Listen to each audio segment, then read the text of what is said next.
आशा करता हूं आप सब बहुत अच्छे होंगे। मेरा नाम है सिद्धांत अग्निहोत्री। स्टडी IQ पे आपका बहुत बहुत स्वागत है। दोस्तों, सोने के जो प्राइस हैं, गोल्ड के जो प्राइस हैं, तो वो रिकॉर्ड हाई पे चले गए। 10 ग्राम सोने की कीमत 50,000 रुपए हो गई है। लगातार बढ़ रहे हैं। क्यों बढ़ रहे हैं, रीजंस क्या है और क्या ये कंटिन्यू रहेगा, हम इस लेक्चर में जानेंगे।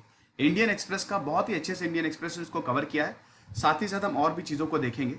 सिनर्स को रिकनेक्ट मेरा फेसबुक पेज है, सिद्धांत अग्निहोत्री के नाम से मेरी फेसबुक प्रोफाइल है। दोनों ही जगह आप लेक्चर की PDF ले सकते हैं, सवाल भी पूछ सकते हैं। UPSC के स्मार्ट कोर्सेज आते हैं, आप स्टडी IQ का ऐप डाउनलोड करें, वहां से आप इन कोर्सेज को अवेल कर सकते हैं। ट्विटर पे मैं आ गया हूँ, ये रही मेरी आईडी। तो दोस्तों, गोल्ड प्राइजेज जो है अभी वेंसडे को रिकॉर्ड हाई। 10 ग्राम सोने की कीमत पिछले 9 सालों में रिकॉर्ड हाई पे है, 50,000 हो गई। एक चीज आप समझिए, जब भी मंदी आती है, जब भी इकोनॉमिक क्राइसिस आती है, गोल्ड के प्राइस हमेशा ऊपर जाते हैं। हमने 2009 में भी, 2008-2009 में देखा था, जब US हाउसिंग रिसेक्शन आया था, तब भी यही ट्रेंड हमको देखने को मिला था। और अब 9 साल बाद हम देख रहे हैं, 9-10 साल बाद फिर यही ट्रेंड देखने को मिल रहा है। गोल्ड प्राइजेस इस समय 10 ग्राम सोना आपको 50,000 रुपए का मिलेगा। आप समझ रहे हैं। भारत जो है, अभी आपने गोल्ड स्मगलिंग की बात सुनी होगी, केरल की न्यूज थी। अच्छा, भारत में गोल्ड स्मगलिंग होती कैसे है वो मैंने पूरा कवर किया है। किस तरीके से अफ्रीका से, UAE से फिर भारत में इसको इलीगली स्मगल किया जाता है। आपको पता है कि भारत में लाखों करोड़ों रुपए टैक्स जो है गोल्ड के थ्रू चोरी कर लिए जाते हैं। अगर लीगली गोल्ड लाया जाए तो भारत, जो इंडियन गवर्नमेंट है, उसको अच्छा खासा पैसा मिले। भारत ने वैसे भी इस पे टैक्स 12.5% कस्टम ड्यूटी बढ़ा दी गई ना, टैक्स को बचाने के लिए। ये पूरा इलीगली होता है। स्मगलिंग मैंने बहुत ही सिंपल तरीके से बताई है दोस्तों, वो लेक्चर अवेलेबल है, उसमें मैंने केरल का इशू भी कवर किया, वो आप देख लीजिएगा। समझ रहे हैं। तो हुआ क्या कि दोस्तों, भारत में जो गोल्ड के दाम है, मतलब पूरी दुनिया में वैसे तो दाम बढ़ ही रहे हैं, ये 50,000 रुपए चले गए। ठीक है। तो आप सोचिए, जिसके पास सोना है वो बेचने निकलेगा, मजा आ जाएगी, है ना। बप्पी लहरी को हम देखते हैं कि हमेशा सोना लटका के घूमते रहते हैं। ऐसे हम लोग तो तंज भी, थोड़ा टॉन्ट भी, हंसी मजाक में कह देते हैं कि अगर कोई सोना बहुत ज्यादा पहन के घूम रहे हैं तो को बप्पी लहरी जा रहे हैं। लेकिन कहने का मतलब ये है कि सोने की कीमत जो है वो लगातार बढ़ रही है। अब क्यों बढ़ रही है, वो इसलिए क्योंकि वीक डॉलर सबसे बड़ा reason, low interest rate, stimulus program, ठीक है, और कोविड तो, मतलब कोविड तो आया ही आया है, कोविड पैंडेमिक की वजह से। देखिए, भारत जो है ना सोने को इंपोर्ट करता है। भारत के पास, अब आयरोनी ये है, अब देखिए भारत की हालत क्या है। India second largest gold consumer है चाइना के बाद। ठीक है, भारत में सबसे ज्यादा सोना रखा जाता है, यूज किया जाता है। शादी बिना सोने के होती ही नहीं। सोना नहीं है तो शादी है ही नहीं, समझ लो।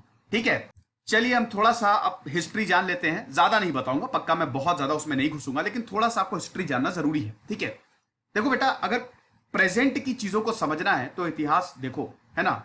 इतिहास जाने बिना प्रेजेंट नहीं समझ पाओगे। भारत सोने की चिड़िया क्यों था। दुनिया भर में 33% जो एक्सपोर्ट होता था वो हम करते थे। भारत में मुगल शासन और उससे पहले भी जो साउथ इंडियन डायनेस्टीज थी, विजयनगर किंगडम था, और फिर बहुत, जो अगर हम साउथ की बात करें, ठीक है, देखिए ये सब मैंने, भारत का पूरा इतिहास कम से कम 30 से 40 लेक्चर्स हैं, नहीं नहीं ज्यादा होंगे, मेरे ख्याल में 100-200 लेक्चर्स होंगे। भारत का पूरा इतिहास मैंने कवर किया है, मेडिवियल हिस्ट्री, एंशिएंट, वो सब आप देख लीजिएगा। ठीक है, तो भारत एक सोने की चिड़िया है। सोने की चिड़िया भारत को इसलिए कहते हैं क्योंकि भारत में सच में सोना बहुत ज्यादा था। ठीक है, देखिए होता क्या था ना कि ये बुलियन सिस्टम था। पहले यूरोप से भर भर के बुलियन, सिल्वर और गोल्ड आता था, पेपर करेंसी तो थी नहीं। और भारत बदले में क्या करता था, बदले में भारत, जो हमारा टेक्सटाइल का बिजनेस था वो कमाल का था, कपड़े हम बहुत बढ़िया बनाते थे। भारत भर भर के चीजों को यूरोप में एक्सपोर्ट करता था और वहां से हमको सोना चांदी आता था, खूब पैसा कमाया हमने। ठीक है, जब ब्रिटिशर आ गए तो ये चक्री उल्टी हो गई। ब्रिटिशर ने क्या किया, ब्रिटिशर ने बोला, अरे बाप रे, इतना सोना भारत में जा रहा है, इसको उल्टा करो, उल्टा करो। भारत को यूज करना शुरू किया, भारत की डोमेस्टिक इंडस्ट्री को बर्बाद करना शुरू किया इंडस्ट्रियल रेवोल्यूशन से। और उसके बाद दोस्तों, आपको जान के हैरानी होगी, 1:5200 का रेशियो हो गया था एक समय पे। यानी कि अगर भारत से एक चीजें बाहर जाती थी, ब्रिटिश जाती थी, तो ब्रिटेन से 5200 चीजें आती थी। तभी तो ड्रेन ऑफ वेल्थ थ्योरी आई कि हमारे यहां वेल्थ ड्रेन हो रही है, और भारत फिर बहुत बुरी तरीके से इसमें फंस गया। ठीक है, लेकिन दोस्तों सोने का चस्का हम कभी नहीं छोड़ पाए। वो इसलिए है क्योंकि दोस्तों ट्रेडिशनली भारत और चाइना ये दो ऐसी सभ्यताएं हैं ना, अपने कल्चर पे ये लोग गर्व करती हैं और कंपटीशन रहता है। हम कहते हैं हमारा कल्चर सबसे बढ़िया, चाइना कहता है हमारा कल्चर सबसे बढ़िया। ये दो सबसे पुरानी सभ्यताएं हैं। दुनिया की 4 सबसे पुरानी सभ्यताओं की बात करें तो कौन सी है? इंडस वैली सिविलाइजेशन हमारी, चाइनीज सिविलाइजेशन, इजिप्शियन सिविलाइजेशन और मेसोपोटामियन सिविलाइजेशन। मेसोपोटामियन सबसे ओल्डेस्ट है। आप समझ रहे हैं? आप समझ रहे हैं? तो कहने का मतलब ये है कि ये जो चस्का था ना, ये जो गोल्ड का चस्का था, ये अभी तक हम छोड़े नहीं है इसको। अभी तक हम सोना, अब भारत में आपको घर घर में सोना मिलेगा। भारत में मंदिरों में इतना सोना है, घरों में इतना सोना है, हम पूरे देश को खरीद सकते हैं, एक दूसरे देश को खरीद सकते हैं, पूरे आइलैंड को। भारत का सारा डेट खत्म हो जाए अगर ये सोना सर्कुलेशन में आ जाए। आरबीआई ने स्कीम भी लाए थे ना, सॉवरेन गोल्ड बॉन्ड स्कीम, और कितनी स्कीमें लाई थी। आरबीआई ने कोशिश की थी सोना सर्कुलेशन में आए, लेकिन लोग डरते हैं। लोग सोना अपने पास ही रखते हैं। वो बैंक में क्यों जमा करेंगे? जवाब मांगा जाएगा, रसीद मांगी जाएगी, दिखाओ बेटा सोना इतना कहां से आया, ब्लैक मनी है क्या तुम्हारा, बहुत सारी चीजें। अभी मैंने बताया ना, भारत स्मगलिंग में भी भारत बहुत आगे है। इलीगल स्मगलिंग सोने की बहुत होती है, तो वो सबका जवाब नहीं मांगा जाएगा। तो भारत में सोना तो बहुत है, लेकिन उसके बावजूद द आयरनी इज कि हम इंपोर्ट कर रहे हैं सोना, हम बाहर से मंगा रहे हैं। 99% हमारा सोना हम बाहर से इंपोर्ट करते हैं। भारत में सोने की माइनिंग नहीं होती है। सोने की माइनिंग दोस्तों प्लेटूज में बहुत ज्यादा होती है। जैसे मेक्सिको में सोने की माइनिंग, भैया अमेरिका, अगर आप इतिहास में जाए तो आज मेक्सिको का जो टेक्सास है, जो कैलिफोर्निया, वो मेक्सिको के पास था, वो सब अमेरिका ने छीन लिया। मैक्सिकन अमेरिकन वॉर जो 1846-48 में हुआ, वो सब अमेरिका ने, क्यों? सोना डिस्कवर हो गया था। सोने के लिए इतनी लड़ाई छिड़ी है। अमेरिका में भर भर के सोना मिलता है, गोल्ड रश जिसको बोला जाता। पढ़िएगा, ज्यादा डिटेल में मैं नहीं जाऊंगा। तो सोना बहुत ही एक ऐसा वो धातु है, एक ऐसा मेटल है दोस्तों, जो बहुत सारी इकोनॉमीज को जिसने अमीर बनाया। भारत में माइनिंग होती नहीं है। माइनिंग कहां होती है? दूसरे देशों में होती है। तो भारत दूसरे देशों से सोना लेता है, अमेरिका से सोना लेगा, अफ्रीका से सोना आता है। आप समझ रहे हैं? अफ्रीका में तो खैर वो तो रिसोर्स रिच कंट्री है ही है, रिसोर्स कर्ज्ड, इनफैक्ट कंट्री बोल रहा हूं, सॉरी, रिसोर्स रिच कॉन्टिनेंट है, रिसोर्स कर्ज्ड कॉन्टिनेंट इसको बोला जाता है। उन्हीं रिसोर्सेज की वजह से वहां पे सिविल वॉर है। लेकिन दोस्तों कोविड पेंडेमिक में असर ये हुआ कि भैया इंपोर्ट हो गए बंद, इंपोर्ट एक्सपोर्ट हो गए बंद। तो भारत में तो इंपोर्ट हुआ नहीं, 99% हम इंपोर्ट करते हैं, वो बंद है। अब क्या करेंगे?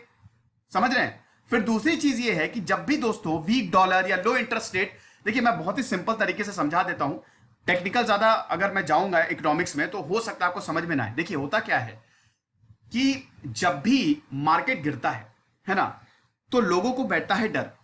आप खुद सोचिए, आप अपना पैसा शेयर्स में लगाएंगे, मार्केट गिर रहा है, आप अनसर्टेनिटी है, कि आप सोने में लगाएंगे, आप गोल्ड में लगाएंगे, आप सोना खरीद लेंगे, सोना आपके पास भी रहेगा, और अब देखिए इसके प्राइस लगातार बढ़ भी रहे हैं। तो लोग वहां इन्वेस्ट करेंगे ना जहां पे वो सेफ फील करेंगे। भाई शेयर मार्केट का क्या है, आप देख रहे हैं अनसर्टेनिटी। हालांकि एक ये भी है कि जब मार्केट गिरता है तो लोग शेयर बहुत ज्यादा खरीदते हैं, वो शेयर की कीमत बहुत कम हो जाती है। रिलायंस का आप देखिए एग्जांपल। बट गोल्ड में लोग, गोल्ड और सिल्वर में ज्यादा इन्वेस्ट करते हैं, वो उनके पास रहेगा, वो क्यों रिस्क ले बेकार में? गोल्ड की कीमत सीधा ऊपर जाती है। ये कंसेप्ट है।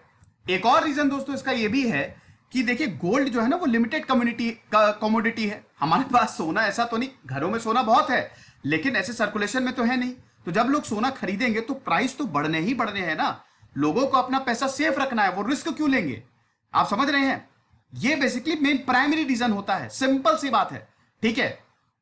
तो ये चीज, उसके बाद दोस्तों देखिए एक्सचेंज रेट पे भी it depends on exchange rate. अब अभी मैंने आपको बताया कि हम सोना क्या करते हैं, इंपोर्ट करते, खरीदते हैं। तो भाई एक्सचेंज रेट क्या होता है? रुपी के डॉलर में, मतलब रुपी के हिसाब से डॉलर कितना है, दूसरी करेंसी कितनी है करेंसी के रिस्पेक्ट में। तो भाई जितना ज्यादा, अभी देखिए हमारा रुपी जो है वो डॉलर के मुकाबले नीचे है। कितना है? 70 है, 72 है, एक्चुअली मुझे इस समय एक्सचेंज रेट नहीं पता, ठीक है, 72 73 आप देख लीजिएगा थोड़ा, लेकिन जितना भी है आई गेस 70 से ऊपर ही होगा, ठीक है। तो ये वीक है। जितना ज्यादा पैसा वीक होगा उतना ज्यादा हमको पैसा और ज्यादा देना पड़ेगा ना डॉलर के मुकाबले। आप समझ रहे हैं? तो ये भी है। लेकिन डॉलर भी अब वीक होता जा रहा है, ये भी एक अभी ये खबर आई थी। आप समझ रहे हैं? तो दोस्तों आप देख सकते हैं कि इस समय जो गोल्ड है वो बहुत, जो दाम है वो लगातार बढ़ते जा रहे हैं। और ये एक्सपर्ट्स का मानना है कि अगले 1 सालों में 65,000 रुपए तक जाएगा। 65,000 रुपए तक ये फ्लक्चुएट होगा। बेटा सोना खरीदना शुरू कर दो। आप सोचिए जिसने सोना खरीदा होगा उसकी तो बल्ले बल्ले है कि नहीं, वो बढ़िया, जाहिर सी बात है ना। एक समय अभी कुछ ही टाइम पहले सोने के प्राइस इतने नहीं थे, 40,000 45,000, लेकिन अब देखिए धीमे धीमे बढ़ते जा रहे हैं। 10-15 हजार का तो उसको प्रॉफिट ऐसे ही हो गया। अगर 10 ग्राम सोना ज्यादा है और बेचेगा तो और प्रॉफिट। हालांकि सोना बेचा नहीं जाता है, लोग रखते ही है स्टोर करके, बेचता नहीं है, ठीक है। तो अब कोई मुसीबत आ गई तब अलग बात है। तो ये आप देख सकते हैं कि अगर हम लंदन की बात करें, ठीक है, वेंसडे को आप देखिए, देखिए ये सब एक्सचेंज ट्रेडेड फंड आपने सुना होगा, ये गोल्ड बैक्ड फंड है। देखिए लोग जो होते हैं ना, वो फिजिकल कमोडिटी में आप सोना नहीं खरीदते, सोने के भी पेपर आ गए हैं, जैसे सॉवरेन गोल्ड बॉन्ड स्कीम, ठीक है, उसके भी पेपर, सोना एक जगह है, सोना एक जगह है, पेपर लिया आपने, इंटरेस्ट मिलता रहेगा, मतलब रिटर्न्स मिलते रहेंगे। आप समझे कि नहीं? सोने ये बेसिकली गोल्ड बैक्ड पेपर्स हैं, है ना। टेक्निकल तो मैं नहीं हो रहा हूं ना, मैं चाहता हूं कि आप एक एक चीज, ये इकोनॉमी है ना, हो सकता है थोड़ा सा दिक्कत हो, समझ रहे हैं? ये वही चीज है ना कि मैंने, मेरे पास आपने सोना दिया, मैंने आपको पेपर दे दिया कि ले लो पेपर, कोई दिक्कत नहीं है, मैं आपको इतना रिटर्न दूंगा। तो एक्सचेंज ट्रेडेड फंड जो है ना, वो गोल्ड बैक्ड फंड होता है। तो आप देखिए 9 साल में सबसे ज्यादा, पिछली बार मतलब 2011 में $1,920 एक आउंस की, मतलब एक आउंस जो है वो 31 ग्राम का होता है, मतलब 31 ग्राम की कीमत, 31 ग्राम सोने की कीमत $1,920, और अब ये 2020 में $1,856 हो गई है। आप समझ रहे हैं? तो लगातार ये जो प्राइसेस है ना, वो बढ़ते जा रहे हैं। अमेरिका और चाइना के टेंशन की, इसमें भी हुआवे की जो टेंशन है, अमेरिका और चाइना की इतनी टेंशन है, अमेरिका ने हुआवे और ZTE को बैन कर दिया है। जब इंटरनेशनल टेंशन होगी तब भी प्रॉब्लम होती है भाई, इंटरनेशनल टेंशन की वजह से करेंसी वीक होगी। अभी मैंने बताया ना, ये सब याद रखिएगा दोस्तों, ये सारी चीजें एक दूसरे से रिलेटेड हैं। जब भी किसी दो देशों, दो बड़ी इकोनॉमी के बीच में टेंशन होगी, अब अमेरिका से गोल्ड बहुत ज्यादा पैदा होता है, ठीक है, अच्छा खासा अमेरिका से गोल्ड प्रोड्यूस किया जाता है। चलिए मैं आपको बता ही देता हूं कि गोल्ड सबसे ज्यादा दुनिया में कहां कहां प्रोड्यूस किया जाता है। सबसे ज्यादा दोस्तों गोल्ड जो है वो चाइना में प्रोड्यूस किया जाता है, 6.5%। फिर आपका ऑस्ट्रेलिया में प्रोड्यूस होता है, ठीक है, उसके बाद आपका रशिया, फिर अमेरिका। अब देखिए, ठीक है, top 5 is more than enough, ठीक है। देखिए अमेरिका, और अब आप देखिए अमेरिका में भी गोल्ड अच्छा खासा प्रोड्यूस होता है, चाइना नंबर 1 पे। दोनों के बीच में टेंशन चल रही है, कहां से इंपोर्ट होगा। अमेरिका ने ZTE हुआवे को बैन कर दिया, लो कर लो अब जो करना है। तो दोस्तों अमेरिका और चाइना के रिलेशन इतने खराब हो गए हैं कि गोल्ड पे तो असर आएगा ही आएगा ना। आप समझे कि नहीं? सेफ हेवन क्यों है, ये मैंने आपको ऑलरेडी बता ही दिया कि जब भी यहां पे देखिए, it is hedge against inflation, ठीक है, रिस्की नहीं है ना गोल्ड, आप गोल्ड को खरीद लीजिए, ठीक है। हमारे वेडिंग सेरेमनीज में देखिए, शादी में धड़ल्ले से कितना यूज होता है गोल्ड। और स्टॉक मार्केट, जब मार्केट नीचे जाता है तो लोग ऐसी चीज ढूंढते हैं जहां उनका पैसा सेफ रहे, गोल्ड सबसे ज्यादा सेफ है। जितना ज्यादा इन्वेस्टमेंट है उतना प्राइस ऊपर जाएगा, सिंपल सी बात है, सिंपल सा कंसेप्ट है। आप समझे कि नहीं? बहुत बढ़िया, आगे बढ़ते हैं। गोल्ड प्राइसेस बढ़ेंगे बिल्कुल। अब आप देख लीजिए, ये 65,000 तक जा सकते हैं, अगले पर 10 ग्राम की कीमत 65,000 तक हो सकती है अगले 2 सालों में, 18 से 18 टू 24 मंथ्स, मैंने शायद 1 साल बोल दिया था, 18 टू 24 मंथ्स, ठीक है। उसके बाद क्या ये बढ़िया रिटर्न देगा? बिल्कुल, बहुत बढ़िया रिटर्न्स देता है। देखिए ना, गोल्ड के प्राइस इतने बढ़ गए, जिसने गोल्ड खरीदा होगा कितना बढ़िया उसको रिटर्न्स मिले होंगे, बढ़िया देता है, ठीक है। आप देख सकते हैं कि गोल्ड के प्राइस 40% से बढ़े हैं पिछले साल से। सेंसेक्स फॉल हुआ, गोल्ड के प्राइस लगातार बढ़ रहे हैं 40%, बहुत अच्छा खासा, ये मतलब काफी हो गया ये तो, अगर आप देखें, ठीक है। तो बहुत बढ़िया, गोल्ड चाहे मार्केट खराब हो चाहे ना हो, गोल्ड और सिल्वर, सिल्वर के साथ भी यही हाल है, गोल्ड और सिल्वर ये लॉन्ग टर्म पॉजिटिव रिटर्न्स देते हैं, तभी तो लोग सोना खरीदते हैं ना, समझे कि नहीं? मजा आता है दोस्तों जब आप इतिहास पढ़ेंगे ना। मैं वैसे, मुझे बड़े लेक्चर्स लेने पसंद है, क्योंकि जब भी मैं लेक्चर्स लेता हूं तो मैं उसके 2-3 एस्पेक्ट कवर करता हूं, जिसमें हिस्टोरिक एस्पेक्ट बहुत इंपॉर्टेंट होता है। जब आप इतिहास को लेकर चलेंगे तब आपको सब समझ में आएगा। कैसे दोस्तों वर्ल्ड वॉर 2 जब खत्म हुआ तो कैसे हम एक नए सिस्टम की तरफ चले गए, हम ब्रेटन वुड्स की तरफ चले गए, फिर कैसे सोना, गोल्ड जो एक बहुत ही डिसाइडिंग फैक्टर था, फिर कैसे 1973 में ब्रेटन वुड्स ये सोने से हम अलग हटे। तो ये जब आप पढ़ेंगे ना बहुत मजा आता है। मैं कोशिश करूंगा कि इसमें सेपरेट लेक्चर ले आऊं। वैसे मैंने अपने जो अमेरिका के लेक्चर्स लिए हैं, अमेरिका का जब इतिहास कवर किया है, 20 से 30 लेक्चर्स हैं उसके, तो उसमें सारी चीजें बताई हैं, ठीक है। लेकिन मैं ले लूंगा, एक सेपरेट लेक्चर ले लूंगा, ठीक है। अब भारत का गोल्ड मार्केट कितना बड़ा है? बहुत बड़ा है। भारत में 2 तरीके का गोल्ड है, एक तो इलीगल तो है ही, मैंने बताया ना, गोल्ड की स्मगलिंग भी भारत में बहुत होती है, समझ रहे हैं? हर साल कितना लाखों पैसा ये लोग स्मगलिंग के थ्रू, ये ब्लैक का पैसा व्हाइट में ये लोग बना ले जाते हैं, पता नहीं। भारत ने 12.5% से इंपोर्ट ड्यूटी भी बढ़ा दी बेसिकली। अब भारत में देखिए एक टन 1000 किलो होता है। 24,000 से 25,000 टन ऑफ गोल्ड है हमारे यहाँ, ठीक है ना। ये WGC ने बताया है, वर्ल्ड गोल्ड काउंसिल। 24,000 से 25,000 टन ऑफ गोल्ड। ये तो खाली these are only households, ये तो हाउस होल्ड्स हैं, तो घर हैं। मंदिरों में आप जाएंगे तो मंदिरों में तो दुगना कर दीजिए। रिजर्व बैंक ऑफ इंडिया के पास देखिए कितने हैं, घरों के देखिए 24,000 से 25,000 टन ऑफ गोल्ड। अब आरबीआई को देखिए, 2019 में जो फाइनेंशियल ईयर, इन्होंने 40.45 टन जो है वो गोल्ड खरीदा भारत में। खरीदा, बताइए, खरीदा। तो भारत की टोटल होल्डिंग्स कितनी है? 653 टन। बेचारे हम, बेचारा आरबीआई। कहां 24,000 से 25,000, वो भी घरों की कीमत, मंदिरों को तो आप छोड़ ही दीजिए, ठीक है। और कहां 653 टन। सोचिए अगर ये सारा सोना सर्कुलेशन में आ गया, आरबीआई के पास आ गया, तो हम क्या क्या कर सकते हैं, सुपर डुपर पावर हो जाएंगे। आप समझ रहे हैं।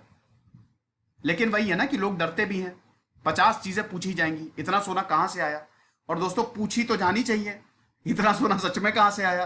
कुछ लोगों का पुश्तैनी होता है, 300-400 सालों का, वो कहता ना कि मेरी माँ के कंगन है, ये मैं तुमको दे रही हूं। फिर वो अगली अपनी बहू को देगी, ये लो मेरी माँ के कंगन है, ये लो तुमको दे रही हूं। वो ऐसे चलता चला जाता है। तो कुछ का तो पुश्तैनी सोना होता है, लेकिन बेटा ये आया कहां से। और कुछ लोग स्मगल करते हैं, उनकी हालत टाइट है। अब ये आप देख सकते हैं, थोड़ा सा डिमांड के उस पर दिखाया है, ठीक है, ठीक है कि जो भारत की डिमांड है वो 36% से गिर गई इस समय, क्योंकि अब क्या करें, वो तो लॉकडाउन ही हो गया था, तो गिरेगी डिमांड, वो अब व्हाट टू डू।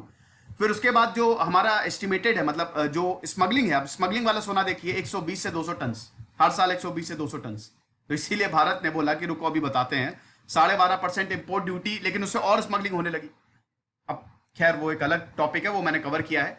ये लेक्चर था दोस्तों, मैंने आई होप आपको बहुत ही आसानी से समझा दिया। कुछ रहिए पढ़ते रहिए, जैसे सिद्धांत अग्निहोत्री, साइनिंग।